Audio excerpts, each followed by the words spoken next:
So English has a lot of expressions, a lot of phrasal verbs, different things that we use in our daily speech, which can make it very, very complicated for non-natives and people trying to master the language. Today I am going to be covering one of the most common phrasal verb kind of expressions that we use in our daily life as natives. This will help you with sounding more confident and also more like a native when you speak. And most importantly, it will help you with understanding us. We're very complicated people.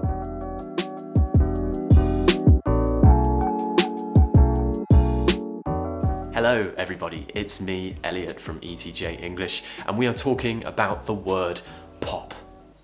And this word pop is used a lot by British people. I'm going to talk about a few sentences, phrasal verbs today, to explain the use of pop and hopefully help you with sounding better. Remember, I'll also be covering some pronunciation today because that is my job. I am a full-time accent coach, pronunciation teacher.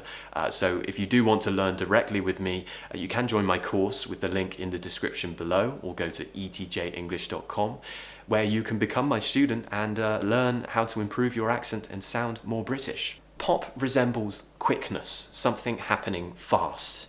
So if I told you I'm just going to pop out, it would generally mean that I'm going to go out, leave the building, leave the room, go outside, but very quickly, very briefly. Maybe I need to make a call, but I won't be long. Before we go any further though and talk about other ways of using pop, I'm just going to give you a quick pronunciation lesson on the O sound.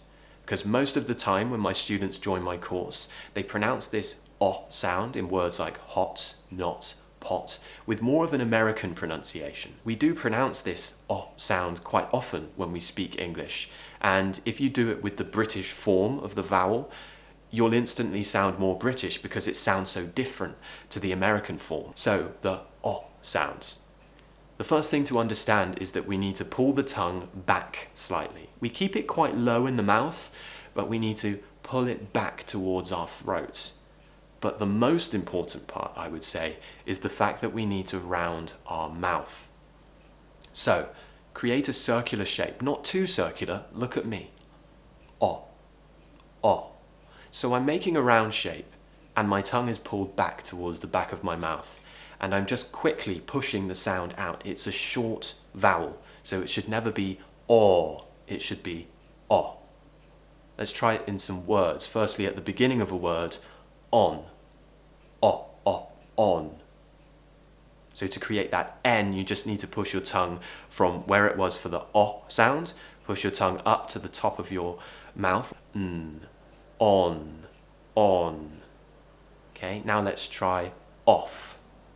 Off, off. So after the O sound, put your top teeth onto your bottom lip. Off, off. Now let's try it with the word that we're practicing today, pop.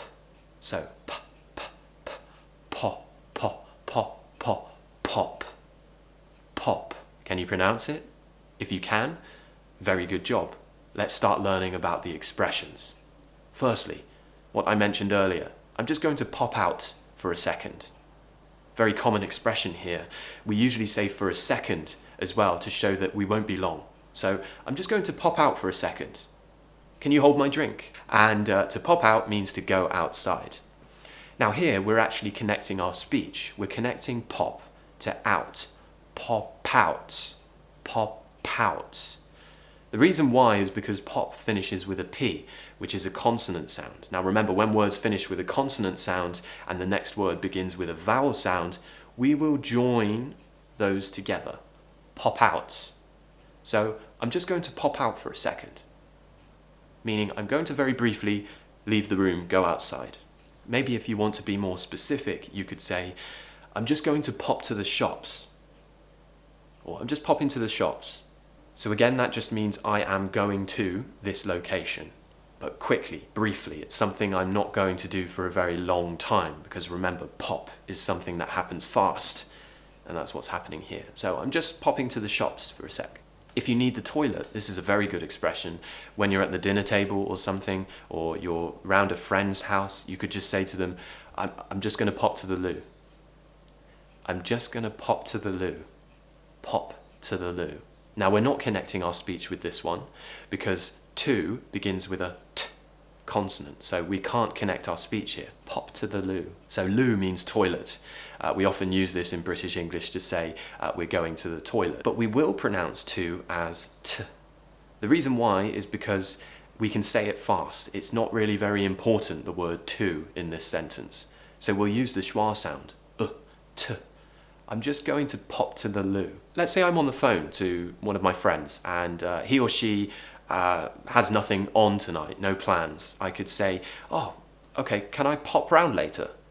Can I pop round later? Pop round means to go to that place where that person is, usually where they live, so their home. So, can I pop round later?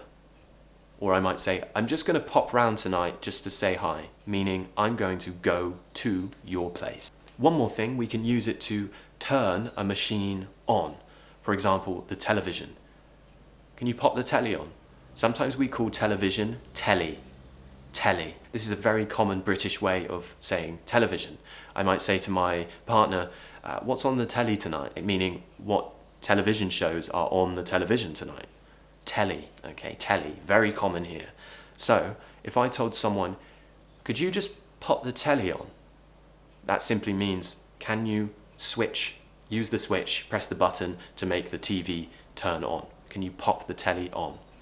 Okay, again, that means to do it quickly, just kind of more casual expression. So let's try one long sentence with 2 phrasal verbs in it. I'm going to pop to the shop.